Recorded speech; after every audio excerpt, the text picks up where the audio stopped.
The stars outside the window were not moving. That was the first thing Bren noticed. Inside the small control room of the survey ship Pathfinder, red lights blinked. The ship was not in space anymore. It had fallen hard. Smoke rose from broken wires. Sparks danced along the edge of a broken console. Bren stood up slowly, holding his side. Pain shot through his ribs, but he stayed calm. He looked around the room. His crew, Mira, Luan, and Tovi were all alive, though shaken. Mira was already helping Tovi out of his seat. Luan was coughing, wiping blood from his nose. "What happened?" Mira asked. Bren walked to the front screen. Cracks ran across it, but the outside view was still visible. A dense green jungle stretched as far as the eye could see. Strange trees with long silver leaves swayed in the wind. The sky above was a soft purple color. Twin moons hung in the sky. "We crashed," Bren said. "And this is not where we were supposed to land." They had been on their way to a mining planet for a routine check. Nothing dangerous, just scans and reports. But a gravity storm had hit their ship. It came from nowhere. One moment they were flying smooth. The next moment alarms filled the air. The ship was pulled off course and dragged into this unknown planet. Mira checked the ship's systems. Engines are gone. The communication dish is damaged too. Long range. Signal is offline. Bren sighed. "So we can't call for help?" "Not yet," Mira said. "We'll need to fix the dish first. It's outside the ship." Tovi looked out the side window. "There's life here. Plants, air, maybe animals, or people." Luan frowned. "We should be careful." They stepped outside, moving slowly. The air was thick but breathable. The ground was soft and warm. The jungle was full of light sounds, distant calls, gentle winds, the rustle of tall grass. They set up a small base beside the ship. Mira worked on the power core while Tovi and Luan checked supplies. Bren moved toward a small hill nearby. From there, he could see more of the strange world. It was beautiful, colorful. Trees moved like they were alive. Small floating seeds drifted in the air, somewhere in the distance. A glowing lake reflected the twin moons. The place felt peaceful, but also full of mystery. As Bren stood there, he felt something, a presence. He turned around. A figure stood at the edge of the clearing. Not human. It was tall and thin, with smooth blue skin. Its body had no arms. Long legs supported a graceful form, and a long tail curled behind it. Its face was gentle, with large golden eyes and soft lines. Bren raised his hand slowly. He didn't speak. He waited. The alien looked at him, curious but not afraid. It stepped closer. Its mouth opened slightly, then closed. It pointed at the ship with its tail. "You, from Sky," the alien said. Its voice was soft but clear. Bren nodded. "Yes, our ship crashed." The alien stepped forward again. "You are hurt?" Bren shook his head. "No, just shocked." "Are you from here?" The alien nodded. "I am Sela. I live here. You are different." "From what I know." Bren smiled a little. "We are from Earth, another planet." Sela tilted her head. "Your people have arms. I do not. But I can still help." She walked to a small tree and bent her head forward. Her mouth picked a piece of fruit with perfect care. Then she used her tail to peel it and offered it to Bren. "I don't have arms," she said, "but I can do it with my mouth." Bren took the fruit slowly. It smelled sweet. He smiled again. "Thank you." Sela smiled back. It was the first step. Over the next hour, Sela met the rest of the crew. She watched with interest as Mira fixed small devices. She asked questions about lights, tools, and buttons. She had never seen machines before, but she wanted to learn. "My people avoid metal," she explained. "They believe it changes the world too fast. But I always wanted to know more." "Maybe," Mira said. "You're the one who can help. US fix our ship." Sela's eyes brightened. "I can try." The crew did not fully trust her yet, but Bren could see the spark in her. She was not afraid. She was not closed. She wanted to connect. That night, they made a small fire. Sela watched the flames with quiet wonder. Bren sat beside her. "Are there more like you?" he asked. "Yes," she said. "But they do not come here. They stay in the forest. They may not welcome you, Because we are strangers, because we bring change, she said. But maybe change is needed. The stars above them shimmered in the sky. The ship was broken, the crew was lost, and the planet was full of unknowns. But Bren did not feel afraid. He looked at Sela. She had no arms, but maybe she had something stronger, a mind that wanted to learn, and a heart brave enough to reach out. The next morning, the jungle around the ship was quiet. A soft mist covered the trees, and the air felt cool and fresh. Bren stood near the broken communication dish, thinking about Sela. She had returned to the forest the night before, but she said she would come back. Mira walked up to him with a small toolbox. Still thinking about her, Bren nodded. She's different. She wants to help. She's smart. Mira said, I watched how she handled that fruit. She has control, even without arms. Luan joined them, carrying wires and parts. We can't fix the signal dish without a third hand. Maybe she really can help. As if she had heard them, Sela appeared from behind a tree. She moved quietly, her long tail brushing against the ground. She carried something in her mouth, a folded leaf with berries inside. For you, she said, placing it gently on a flat stone. These give energy. Thank you, Bren said, smiling. Sela looked at the broken dish. This is your sky talker. Yes. Mira said, we use it to call our home. Sela tilted her head and walked around it. Her golden eyes studied every part. She touched nothing but used her tail to point. This part is cracked, she said, and this wire is cut. Mira raised her eyebrows. She sees the damage faster than I did. Sela looked at Bren. If I try to help, will your people be angry? No, Bren said. We would be thankful. Sela curled her tail under the dish and lifted it slightly. Then, using her mouth and tail together, she moved the broken parts into a better position. Mira guided her gently. Luan held the tools. Tovi passed pieces of metal for support. It took ours, but the work went smoothly. Sela was careful and patient. She didn't ask for rest. When one tool didn't fit, she found a better way. Her movements were quiet and steady. By afternoon, the dish was standing again. It wasn't perfect, but it was enough. We just need power now, Mira said. I can help with that too, Sela said. There's a tree near here. It stores light from the sky. My people use it sometimes. She led them through the forest. The path was narrow and green, full of strange flowers and soft moss. Birds with bright feathers watched from the branches. Sela walked with grace, her tail helping her move across fallen logs and stones. Soon, they reached a large tree. Its trunk was wide and smooth. The bark shimmered faintly, glowing in the shadows. Sela touched it gently with her mouth and tail. This tree is old, she said. It has energy. We can take a little without harm. Mira connected a small cable from the ship's battery to the tree.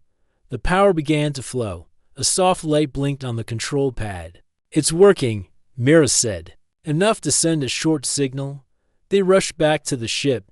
The dish turned slowly, aiming toward the stars. Luan pressed the button, sending signal now. Bren watched the blinking light. Will anyone hear it? We don't know, Mira said. But now, at least, we have hope. Sela sat on a stone near the fire. She seemed calm. But Bren noticed a shadow in her eyes. Is something wrong? He asked. My people, she said, do not want contact with others. They fear change. Will they be angry that you helped us? Maybe, she said. But I had to see. I wanted to know who you were. And now, he asked, you are kind, she said, and broken, but not dangerous. Bren laughed softly. That sounds about right. That night, the crew shared their food with Sela. She told them stories of her world. Her people, the Solari, lived in quiet villages deep in the jungle. They did not build machines. They believed the forest provided everything. They used their tails and mouths to do everything: build homes, cook food, even create art with stones and leaves. They say machines take more than they give, Sela said. But you don't believe that? Tovi asked. I believe machines are tools, she said, like our tails. It depends on how we use them. The crew listened closely. They had never met a being like her. She was gentle, curious, and wise, yet there was a strength in her, something that reminded Bren of explorers from Earth's past. She wanted more than safety. She wanted understanding. "Why do you help us, really?" Mira asked. Sela looked at the stars. "Because I would want help if I were you. And because I have always wanted to see the sky up close," Luan smiled. "If the signal reaches our people, you might get that chance." Sela nodded slowly. "I hope so. But first, I must speak to my own people." Bren stood. "Will they listen?" "I don't know," she said. "But I must try." The next morning, Sela left before sunrise. She said she would return in 2 days. The crew waited, unsure of what would happen. They repaired more parts of the ship, stored more energy, and watched the stars for any sign of rescue. Bren kept looking at the forest edge, hoping to see her blue figure again. He believed in her. She had no arms, but she held the power to change everything. The days passed slowly. The crew of Pathfinder worked hard to keep the ship running. They cleaned damaged wires, checked tools, and added more power from the energy tree. But they were not just waiting for help from space. They were waiting for Sela. Bren stood on the hill each morning, looking toward the forest. He thought about her words. She wanted to speak to her people. She wanted to tell them about the humans. He hoped they would understand. On the 3rd morning, Bren saw a shadow moving between the trees. A familiar blue figure stepped into the clearing. It was Sela. She was not alone. Behind her stood 3 more Solari. They were taller than her and moved more slowly. Their skin was darker, and their tails were longer. They watched the humans with wide eyes. Bren walked forward with open hands. "Welcome back, Sela." She gave a small nod. "These are elders from my village. They came to see for themselves." The eldest Solari stepped forward. His voice was deep and calm. "I am Miro. We heard your signal from the mountain. It touched one of our old stones. That is how we knew you were still here." Bren spoke gently. "We didn't mean to disturb your land. We crashed during a storm. Sela helped us." Iro looked at Sela. She did something no Solari has done before. She used her body to touch your metal. She risked her place in the village. Sela stood firm. "I did what I believed was right. These people are not here to harm us. They need help." Another elder, a female named Nera, stepped forward. "What do you want from us?" Mira stepped closer. "We want only one thing, time, and maybe help to fix a few things. We're not staying forever. We just want to go home." The elders looked at each other. They spoke in their own language for a moment, tails moving as they whispered. Then Iro turned back to the crew. "We will allow you to stay, but only for a short time, and we will watch you." Bren nodded. "That is fair." That evening, the crew and the Solari elders sat near the ship. A small fire burned between them. Sela explained what the humans were doing, how they were trying to send a message to Earth. She showed the elders how the ship worked. Using simple words and gestures to everyone's surprise, the elders began to ask questions. They wanted to understand the machines. They wanted to know why the humans trusted metal so much. Tovi smiled. "Metal can break, but it can also build, like the frames of our homes, like the bones in our bodies." Iro looked at the ship. "It is strong, but not alive." Bren shook his head. "Not alive, no, but made with purpose.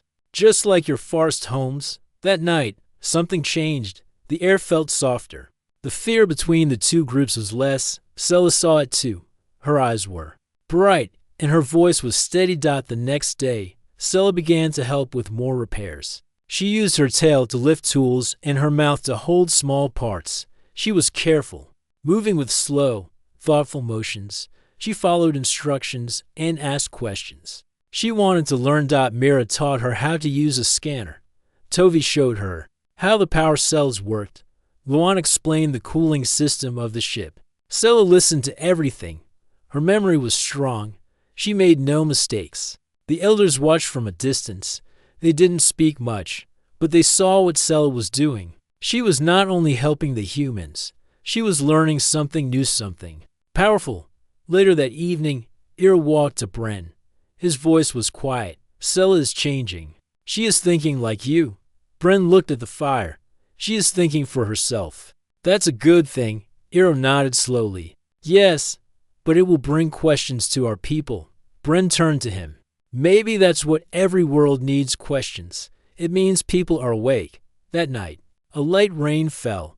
The crew sat inside the ship, drinking warm liquid and checking the signal. Still no answer from Earth. But they were not sad. They were building something stronger than just hope.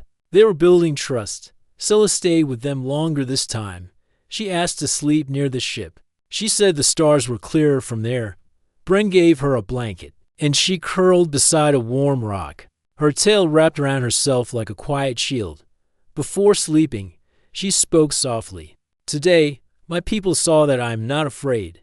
Maybe they will not be afraid either. You're the bridge, Bren said. Between two minds, Scylla closed her eyes. I only did what felt right. The next morning, something unexpected happened. A group of young Solari came to the camp. They brought fruits and clean water. They looked at the ship with wonder. One of them, a boy named Ren, asked to see inside. Bren opened the hatch. The boy stepped inside and gasped. He touched the walls with his tail and smiled. It is like a giant egg, he said. The crew laughed. Even Scylla smiled. By the end of the day, the jungle clearing was no longer quiet. There was talking, sharing, even laughter. Scylla stood beside Bren and looked at the scene. I think they are starting to see, she said. Bren nodded. They see you, and that's enough for now. The sky turned orange as the sun set. The trees glowed softly, and the air was filled with the hum of night creatures. The forest was still wild and full of secrets, but it was no longer strange. It was part of something larger. Bren watched the stars blink to life. The signal was still out there, moving through space. But down here, something more important had begun. The humans were not just waiting anymore. They were living. And Scylla, the armless alien woman with a clever mind and a brave heart, was leading the way. Scylla walked slowly through the center of her village. Her tail moved gently across the ground. Behind her, the sound of her own steps mixed with the voices of the Solari. Some whispered. Some stayed quiet. Some turned away when she passed. She had just returned from helping the humans again. For days now, she had been working beside them, fixing broken machines, learning about their tools, watching how they worked together. She liked being with them. She liked the way they listened to her. But her village was changing. Not everyone was happy. At the edge of the village, under the largest tree, the council waited. The elders sat on stones, their long tails folded beside them. Scylla stepped forward, keeping her eyes steady. You called for me, she asked. Eero, the oldest elder, nodded. Yes, Scylla, we must speak. Nera, another elder, leaned forward. The village is confused. Many have seen you working with the strangers. They wonder if you still belong with us. Scylla felt a small pain in her chest, but she stayed calm. I belong to the forest. I belong to the Solari. But I also believe we must grow. We cannot stay afraid. You say they bring learning, Nera said. But what if they also bring change we cannot stop? Scylla looked around the circle. They are not trying to change us. They only want to survive. Their ship crashed. They were lost. I helped them because it was right. A younger voice spoke from behind the crowd. It was Ren, the curious boy who had visited the ship. They showed me pictures of their world. They have oceans made of salt and cities that shine like stars. They didn't hide anything from me. The elders turned to look at him. Eero spoke again. Even so, we must be careful. If you bring their tools into our hands, you may also bring their mistakes. Scylla stepped forward. Then let me prove something. What do you mean? Asked Nera.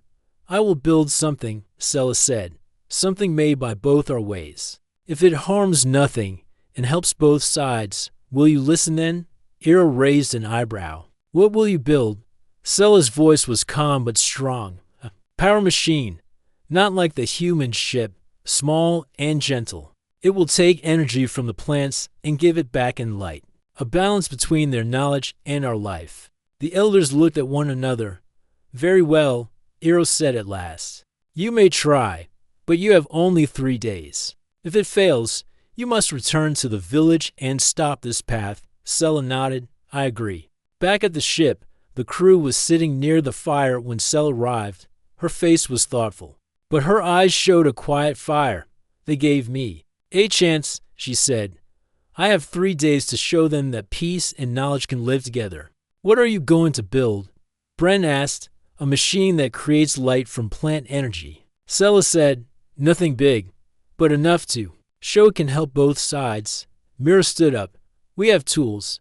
We can help you design it. Luan smiled. Let's do it together. The crew brought out small energy cells, wires, and solar roots they had gathered earlier. Sela chose a flat stone near the tree and laid out the parts using her mouth and tail. She explained her idea clearly. The machine would take soft energy from the light tree and use it to power a glowing orb. That light could be used to help both humans and Solari see at night without fire. Bren watched her work. She was focused, her movements smooth and careful. She placed wires with her mouth and held frames with her tail. Mira handed her tools and adjusted parts as needed. Tovi carved a crystal dome to cover the orb. Luan set up a small control pad. They worked together without trouble. No one was the leader. They shared ideas, fixed mistakes, and moved forward. Each night. The orb began to glow a little more. On the 3rd evening, the machine was ready. Sela stood beside it, breathing slowly. It is small, she said, but it shines. They carried the light machine to the edge of the village. The elders and many Solari were already there. The forest was growing dark. The sky was purple, and the moons had not yet risen. Sela touched the switch with her tail. The orb lit up. A soft, white glow spread across the clearing. It was not sharp like fire. It was gentle, like moonlight. The trees shimmered. The faces of the Solari turned toward the light.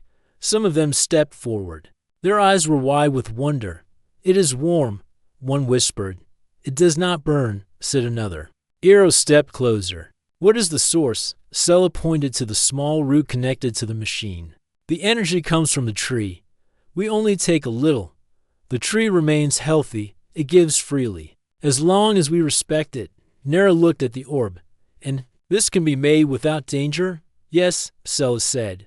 With balance, the light reflected in her eyes. For a moment, no one spoke. Then Ren clapped his tail against the ground. It's beautiful. The crowd smiled. Even the elders seemed softer. Sela turned to Eero. Will you listen now? Eero looked at the glowing orb. Then he looked at the human standing quietly behind her. You built this together, he said. Yes, Sela answered. Eero nodded slowly. Then we will listen. That night, the orb continued to glow in the middle of the village. Some sat near it, sharing stories. Others came to look and stayed longer than they expected. Bren sat beside Sela near the edge of the light. You did it, he said. No, Sela replied. We did it. She looked at the light. It was small, but it was real. A sign that trust could be built, and that even without arms, she could bring two worlds together. The next morning, a cool wind moved through the jungle trees. Sunlight filtered gently across the leaves in the center of the Solari village. The light machine still glowed. It gave off a soft white light that reached every corner of the open space. Birds flew quietly above, and the villagers walked around the orb with respect. Sela sat beside it, her tail curled around a flat stone. She had stayed near the machine all night, watching the way it worked. The light never flickered. The tree root, still connected to the small energy pad, looked strong. There was no sign of harm to the forest. One by one, Solari villagers came to her. What else can this do? Asked a young mother. Can it help grow plants at night? Asked a farmer. Can it be made smaller? Asked a child. Sela answered all their questions with calm and care. She told them the machine was not magic. It was a mix of Earth's ideas and the forest's gifts. It only worked because they used balance, not force. Later that day, Bren and Mira entered the village carrying two small toolboxes. The crowd moved aside to let them through. They smiled politely, but said nothing. Most of them were still unsure. They had accepted the light, but not yet the people who helped create it. Eero stepped forward. You are welcome, but we are watching. Bren nodded. We understand. We're not here to take anything. We only want to learn and fix what we broke. Mira looked at the orb. It's holding steady. You did it, Sela. Sela gave a small smile. We did it together. She looked around at the crowd. There's something I want to try, she said. Something new. The elders looked at each other, but they gave a slow nod. Sela walked to the side and picked up a flat piece of stone. She placed it near the light machine. Then, using her tail and mouth, she began to draw. She drew the shape of the energy tree. Then she drew the machine. Round it, she added circles, lines, and patterns that looked like both human symbols and Solari art. It was simple, but beautiful. It was a design made by two minds. Luan and Tovi watched with interest. She's making a map. Luan said. Sela nodded. Not just a map, a guide. If others want to build one, they can follow this. Nera stepped forward. You would share this knowledge with other villages? Yes, Sela said. If they want it, I will not force them, but I will offer it. There was silence. Then Eero spoke. You are no longer just a learner, Sela. You are a teacher. Sela looked down. I only followed what I believed was right. Bren stepped beside her. That's what leaders do. The rest of the day was full of quiet work. The humans helped the villagers fix small tools, clean storage pots, and build a new bench near the light. Sela showed how the machine used natural energy. She explained each step with clear words. Her voice was soft, but her presence was strong. That evening, Sela invited the humans to a meal. It was the first time they were offered food inside the village. They sat under a large tree. The leaves above glowed faintly under the twin moons. The food was simple roots, fruits, and steamed leaves, but it was shared with care. No one spoke of fear or warnings. They spoke of stories, stars, and ideas. In. The young boy sat beside Luan. Will you leave soon? He asked. Luan nodded. We're waiting for a signal. If someone hears it, they will come. Sela turned to Bren. If they come, what will you tell them about us? Bren thought for a moment. I will say you helped us when we were broken, and I will say you taught us something new. Sela looked at the stars. That is all I wanted. The next morning, a loud sound filled the air. It was not from the jungle. It came from the ship. Mira ran to the console. A green light blinked. On the panel, the signal had reached someone. A reply was coming through. Tovi called out. We got an answer. A ship is on the way. The crew stood still for a moment. Then they cheered softly. Bren looked at Sela.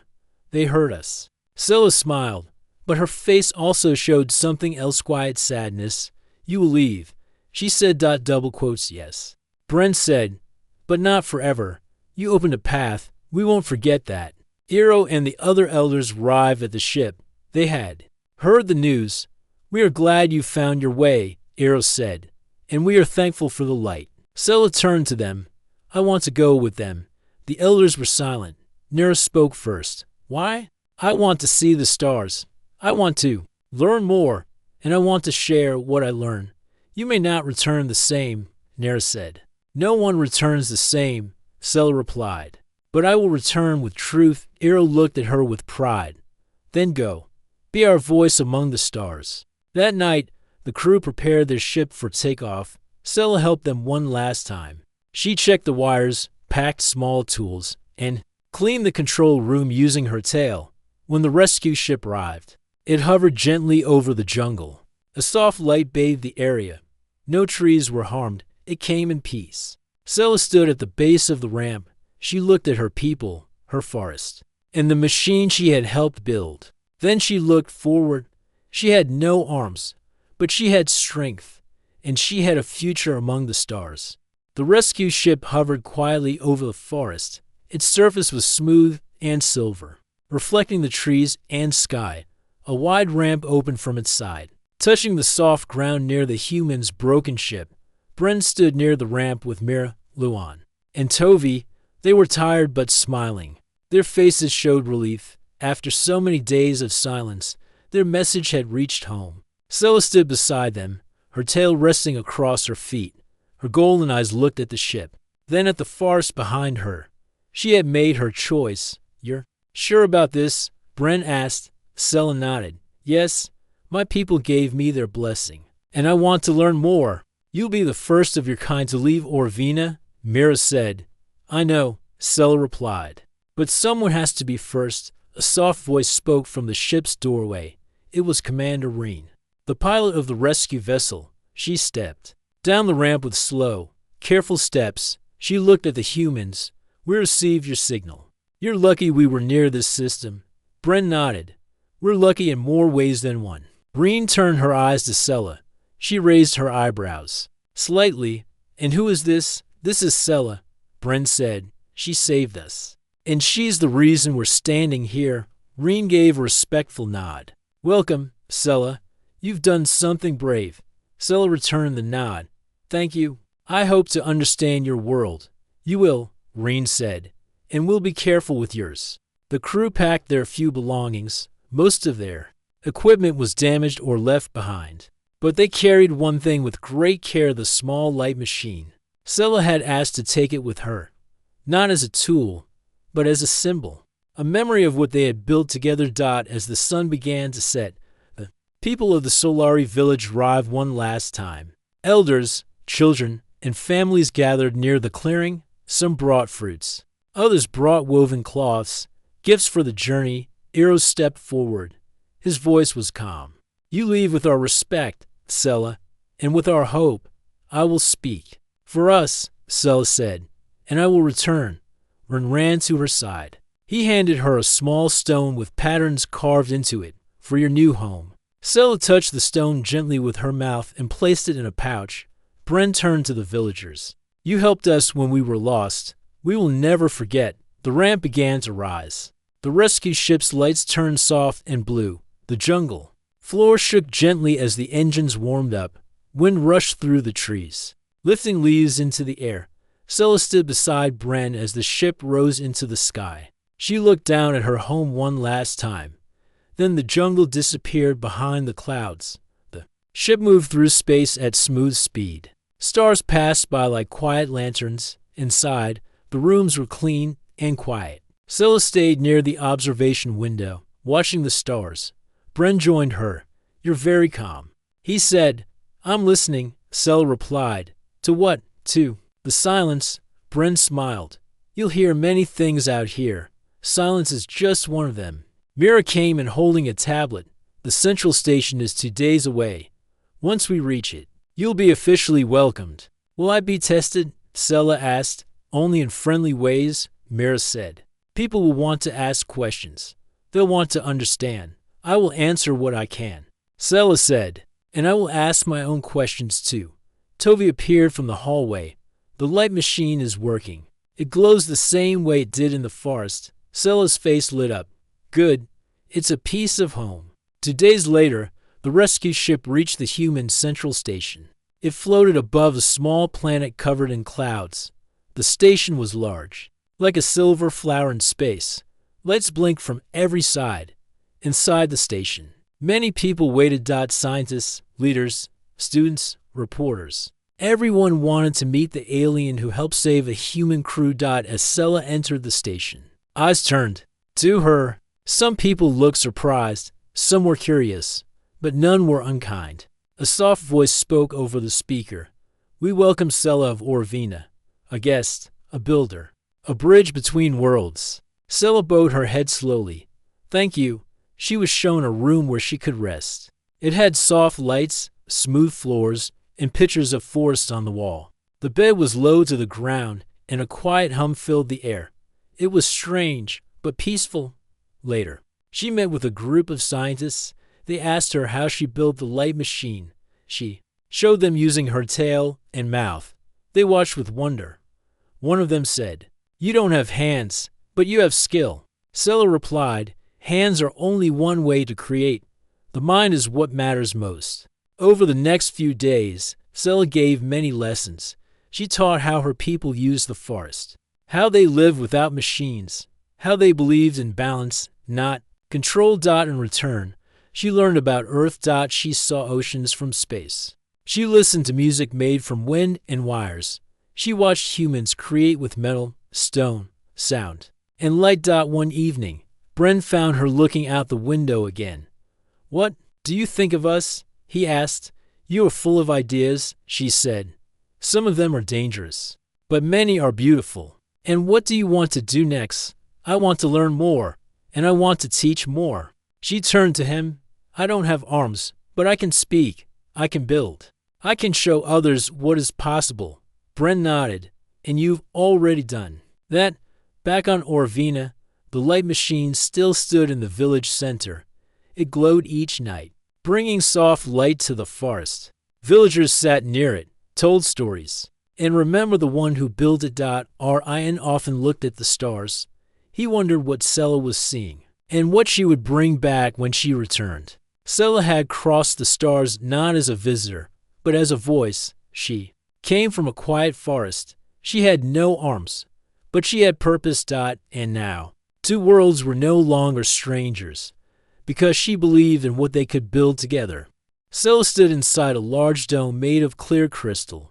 It was on top of the human space station, floating high above a blue and green planet. This was Earth, the home of the humans she had once saved. Below her, the clouds moved like slow rivers. Lights from cities sparkled far beneath. She had never seen so many lights before, or so many people gathered in one place. Today was not just a welcome ceremony. Today, something new was happening. Sella was about to speak to both humans and Solari. Together, across the station, the communication hall was ready. Wide screens showed the faces of her own people on Orvina. Many of the Solari elders had gathered near the light machine she and the humans had built. Children sat in quiet rows, watching closely. The connection between both worlds was open. The moment had arrived. Bren walked beside her as they approached the hall. "Are you nervous?" he asked gently. Sella tilted her head. "No, I am curious." "That sounds like you," he said, smiling. Mira stood near the entrance with a small device in her hand. "Everything is ready. They're all listening." Sella looked around. So many humans had come. Some were leaders. Some were scientists. Some were just people who wanted to understand. Sella stepped onto the center platform. A soft light followed her as she moved. The room became silent. She turned slowly and looked at the humans in front of her. Then she looked at the screen where her people waited on the other side of space. And then she began to speak. "I come from a forest world where the sky is wide and quiet," she said in a clear, steady voice. "My people do not build ships. We do not leave our land. We live in balance with our world." Her voice echoed through the room, calm and warm. "I have no arms. My kind never needed them. But I learned to build. I learned to fix. I learned to create." She paused, her golden eyes looking into the camera. "One day, people from another world crashed into our forest. They were not like us. They were loud. They were broken. But they were not cruel.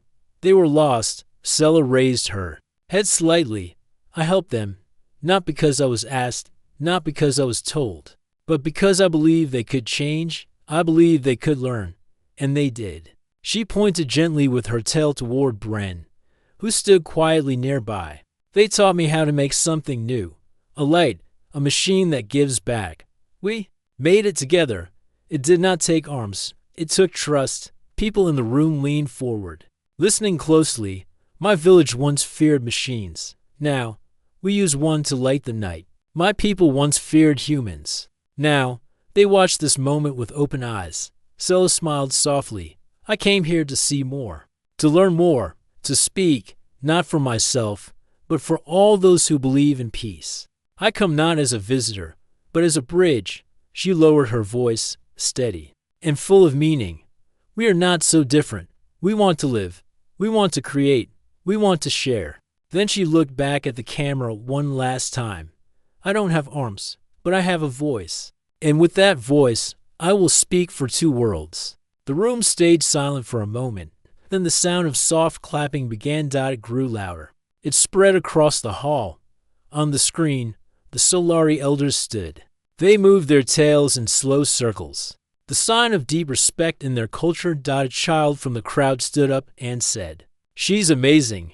That night, a meeting was held between Earth's leaders and Solari elders. It was the first of many talks.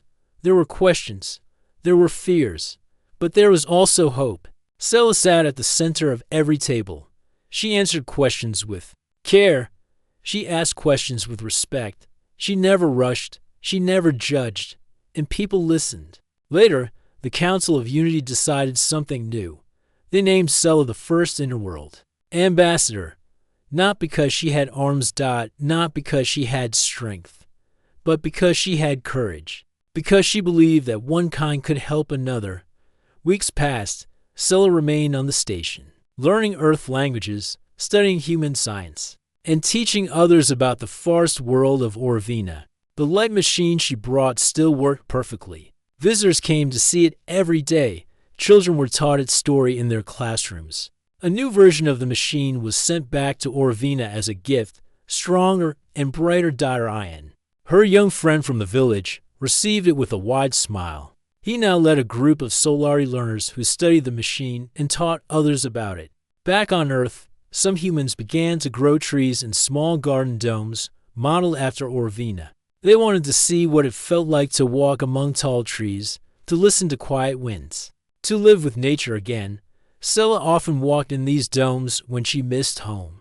Bryn sometimes joined her. "You've done more than build a machine," he said one evening. Scylla looked at him, puzzled. "What have I built?" "You've built trust," he said. "You've built a future." She thought about that. Then she nodded. "Maybe I have." One day, as stars passed slowly outside the dome, Scylla wrote a message. It was short.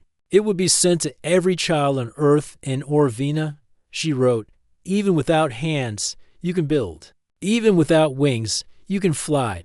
Even without fear, you can grow. What matters is your heart, your mind, and your voice." She signed it, Scylla of Orvina, builder of light, speaker for peace. The stars were still moving. But now, to worlds move with them. Together. Because one young alien, with no arms but great courage, dared to believe in something greater. Not war. Not fear, but unity. And hope.